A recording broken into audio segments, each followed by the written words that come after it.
Al-khatmu ala al-qulub wal asma', yaitu Allah menutup hati dan menutup pendengaran. Misalnya khatamallahu ala qulubihim wa ala sam'ihim dalam surat Al-Baqarah ayat berapa? Ayat 7. Ya. Allah berfirman, innal ladzina kafaru sawa'un 'alaihim anzartum am lam tunzirhum la yu'minun. Sungguhnya orang kafir itu sama saja atas mereka, kau beri peringatan atau tidak, mereka tidak beriman. Kenapa? Khatamallahu ala qulubihim wa ala sam'ihim wa ala absarihim ghishawah wa lahum adzabun azim. Allah telah mengunci mati hati dan pendengaran mereka, dan penglihatan mereka ditutup, dan bagi mereka siksa yang amat berat. Ini di antara dampak dosa. Tentu ditutupnya hati orang beriman yang bermaksiat tidak sama dengan orang kafir, tapi ada penutupan. Ada penutupan. Ya, sehingga susah mendengar nasihat, susah mendapat hidayah. Sudah hidayah terang benderang di depan matanya tapi dia tidak terpengaruh. Kenapa? Hatinya mulai ditutup oleh Allah, dikunci mati. Tapi mungkin tidak sama seperti orang kafir. Tapi ini di antara dampak maksiat. Dampak maksiat. Al-ghishawah al-absar, kemudian menutup mata. Sudah hidayah di depan mata tidak lihat. Wal ikfal alal qulub, ya. Am ala qulubin aqfaluha. Kata Allah, afala yatadabbaruna al-Qur'an? Am alal qulubi aqfaluha, ya. Dalam surat apa itu? Muhammad ayat 24. Muhammad ayat 24. Apakah mereka tidak mentadabbur Al-Qur'an? Ya. Ataukah dalam hati-hati mereka ada kunci gembok, kuful, terkunci gembok sehingga susah untuk mentadabburi Al-Qur'an. Dan ini orang melakukan maksiat, dia susah untuk tadabbur Al-Qur'an. Susah. Dia kadang baca-baca saja mencapai target tapi tidak susah untuk mentadabburi, susah. Tidak sama seperti orang yang beriman, dia baca maka Allah akan berikan hidayah yang kuat dari Al-Qur'an tersebut. Kemudian wa ja'alal akinnata wa ja'alal akinnati 'alaiha atau ja'alul akinnati 'alaiha. Akinnah itu penutup, ya, sumbatan, ya. Contoh surat Al-An'am ayat 25, ya.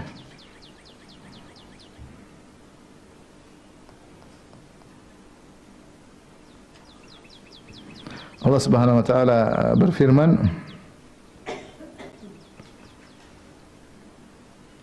wa minhum may yastami'u ilaik wa ja'alna 'ala qulubihim akinnatan ay yafqahuhu wa fi adhanihim waqra.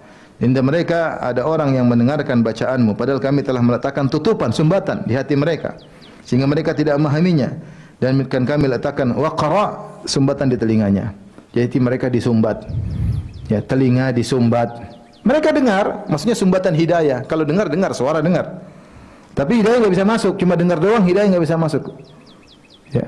Keluar di hidayahnya. Dengar. Orang kafir dengar bacaan Quran, dengar.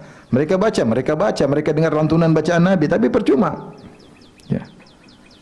Orang dengar pengajian tapi Allah tidak ketuk hatinya. Pengajian lewat begitu saja, ya begitu saja, hambar. Kenapa? Karena maksiat membuat hatinya tertutup. Warainu 'alaiha kotoran kallabal rana ala qulubihim ma kanu yaksibun. Surat apa itu? Surat Al-Mutaffifin.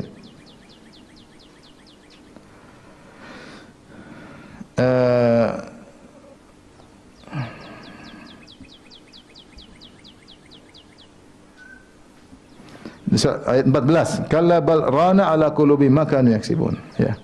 Surat Al-Mutaffifin. Ayat dicatat aja biar apa namanya enggak lupa, ya. Sekali-sekali tidak demikian. Sebenarnya apa yang selalu mereka usahakan itu menutupi hati mereka. Ran adalah kotoran. Setiap orang bermaksiat, nukitat fi qalbihi nuktatun sauda. Ada noda hitam. Jika noda hitam tersebut sudah menutupi seluruh kalbunya, itulah ran. Itu kotoran, noda hitam yang menutupi hati kalbu secara keseluruhan. Namanya ran. Ini dampak maksiat. Bal taba Allah, ya. Ini juga taba. Sama, ini artinya juga menutupi, ya. Dalam contohnya surat An-Nisa ayat 155. Surat An-Nisa ayat 155. Allah Subhanahu wa taala berfirman, "Fa bima naqdihim mitsaqahum wa kufrihim bi ayatillahi wa qatlihimul anbiya bighairi haqq wa qawlihim qulubuna ghulf bal taba Allahu 'alaiha bi kufrihim." Ya, tapi Allah telah mengunci hati mereka karena kekafiran mereka. Ya. Fala yu'minuna illa qalila. Mereka tidak beriman kecuali sedikit. Ini sudah sama. Jadi khatam, taba, ran, ini semua maknanya menutup hati dari hidayah. Wa taqallubul afidati wal absari, ya.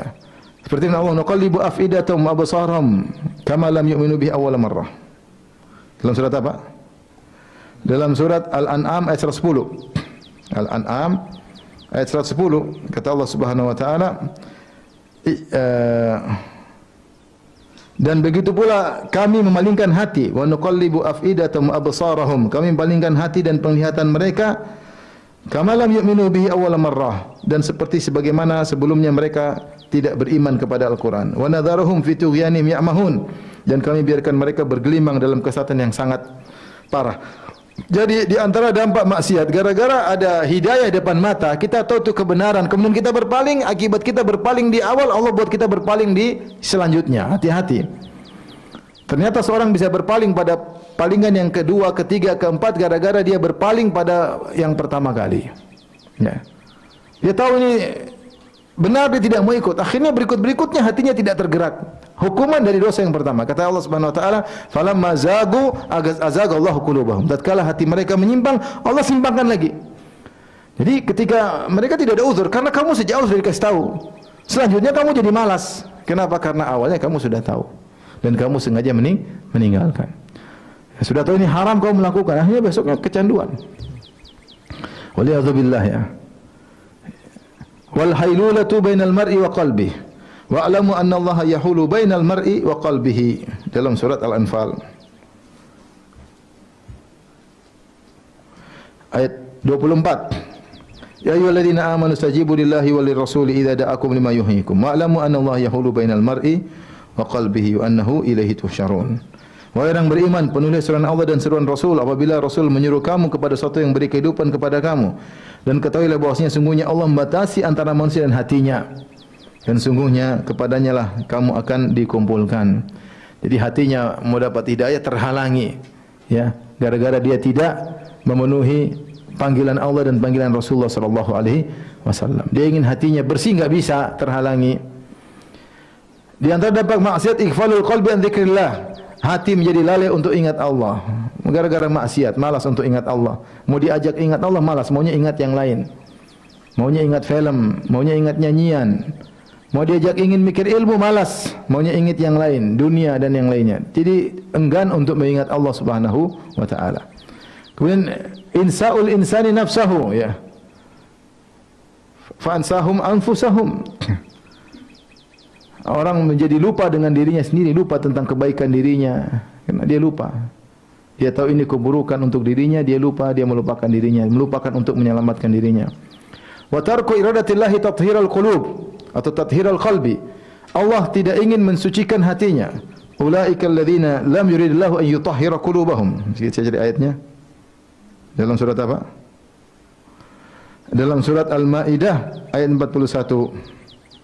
Di akhir ayat kata Allah Subhanahu wa taala, ulaikal ladzina lam yuridillahu an yutahhira qulubahum. Mereka itulah orang-orang yang Allah tidak ingin mensucikan hati mereka. Ya. Dalam ayat yang lain Allah menyebut Allah mensucikan hati kaum muslimin yang berjihad dalam perang Badar, ya. Ya, kemudian juga Allah ingin mensucikan hati-hati istri-istri Nabi sallallahu alaihi wasallam. Orang beriman Allah ingin sucikan hatinya, makanya Allah siapkan sarana-sarana hidayah agar hati mereka tersucikan. Tapi kalau orang sudah sering maksiat, Allah tidak ingin lagi mensucikan hatinya, dibiarin tenggelam dalam kemaksiatan. Waliyadzubillah. Kemudian juga ja'lu sadri dayiqan harajan ka'annama yas'adu fis sama'. Wa man yurid an yudhillahu yaj'al sadrahu dayiqan harajan ka'annama yas'adu fis sama'. Dalam surat apa itu?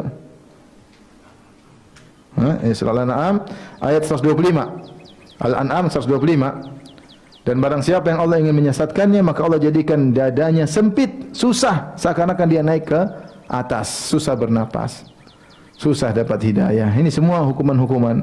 Hidup jadi sempit, hartanya banyak, rumahnya luas, tapi hatinya sempit. Apalagi rumahnya sudah sempit. Banyak orang rumahnya luas, sempit, bingung, nggak betah di rumah, keluar sana sini, tetap aja sempit. Kebahagiaan isinya di hati. Sarful qulubi anil haq. Allah membuat hatinya berpaling dari kebenaran. Kemudian wa ziyadatuha maradan ala maradhiha dalam ayat. Ya, bagaimana maradan, ya. Allah tambahkan fi qulubihim marad fazadahumullahu maradha. Hati mereka sudah sakit, Allah tambah lagi sakit. Surat apa itu? Al-Baqarah. Irkasuha di sini dijelaskan, yuqalu rakistu syai'a idza radadtuhu wa raja'tuhu, yaitu menjadikan dia balik. Irkasuhu. Ya. Menjadikan hatinya sudah baik kembali lagi menjadi buruk. Ini hati-hati, sudah berhijrah balik lagi. Sudah baik hatinya balik lagi jadi kembali seperti sedia kala. Irkasuhu namanya. Ya. Hati-hati. Dalam surat apa? Surat Ali Imran, "Fama lakum fil munafiqina fi'atin wallahu arkasahum bima kasabu."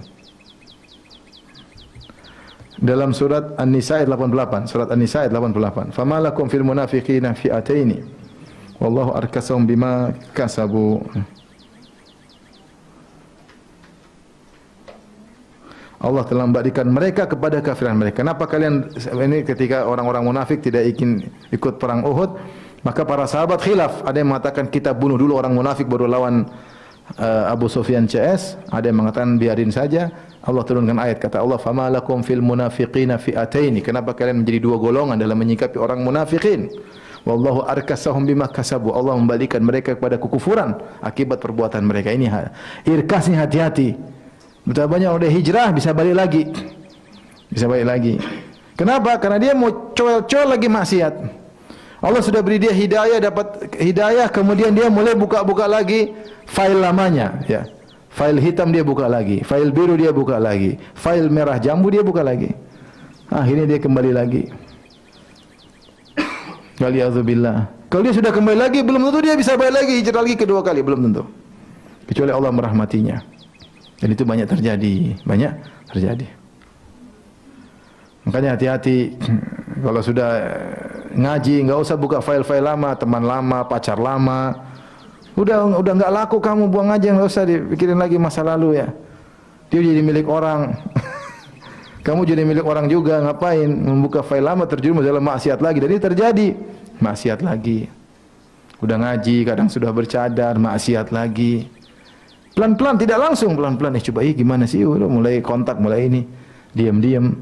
Akhirnya terjerumus dalam maksiat. Tapi demikian juga naksuha. Naksuha itu membalikkan, ya, dari atas ke bawah. Wal qalbu ala ra's. Itu sama, maknanya mirip. Kalau tadi kembali, kini tadi sudah beriman jadi rusak. Gara-gara maksiat.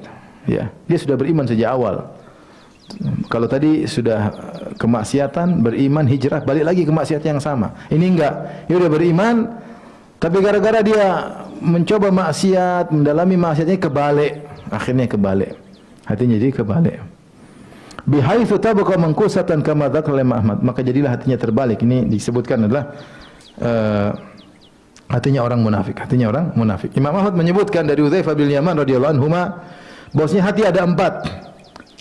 Al-qalbu ada 4. Pertama adalah hatinya orang beriman. Kata Hudzaifah, yaitu qalbun ajrat. Ajrat maksudnya laisa fihi ghishyun wala khida', yaitu hati yang bersih.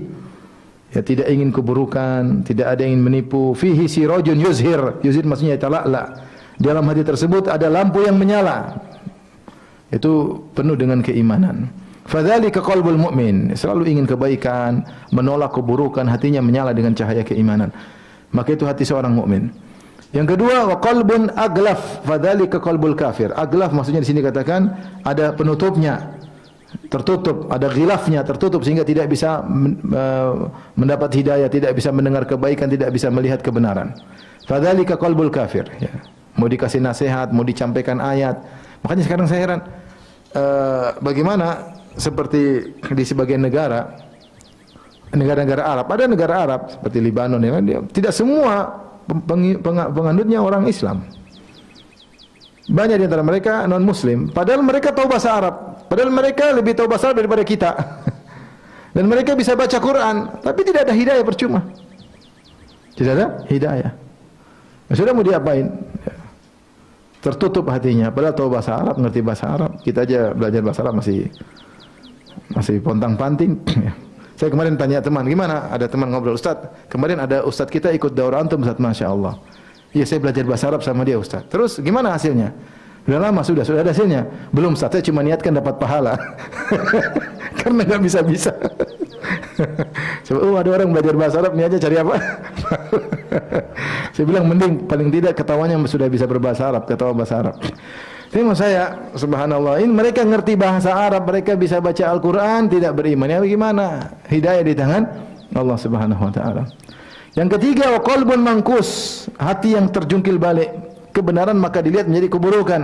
Fadzalika qalbul munafiq. Orang munafik sudah tahu kebenaran tapi dia selalu bawa dan lain keburukan. Hatinya kebalik. Sama orang munafik juga kemudian tidak bisa beriman. Orang munafik hidup di zaman Nabi, mereka orang Arab, tahu bahasa Arab, salat di belakang Nabi, lihat langsung Nabi sallallahu alaihi wasallam, lihat akhlak Nabi yang sangat mulia. Ayat-ayat turun tentang mereka, toh mereka tetap munafik. Hidayah di tangan. Semua sebab hidayah sudah ada depan mata. Bahkan sebab-sebab terbesar Nabi sebab hidayah di depan mata mereka. Mereka lihat langsung, lihat akhlak Nabi, lihat mukjizat Nabi, tidak beriman. Ini menunjukkan hidayah di tangan siapa? Allah Subhanahu wa taala.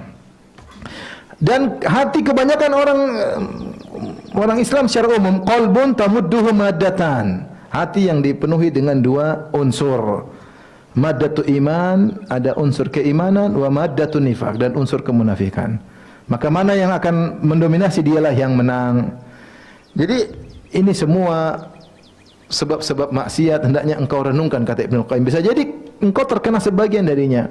Entah hati tertutup, entah telinga tertutup, entah kau pernah maksiat akhirnya ke depannya kau tidak dapat hidayah lagi, atau kau sudah hijrah bisa kembali lagi, atau kebenaran kau lihat sebagai keburukan seperti orang munafik, dan berbagai macam penyakit-penyakit akibat maksiat.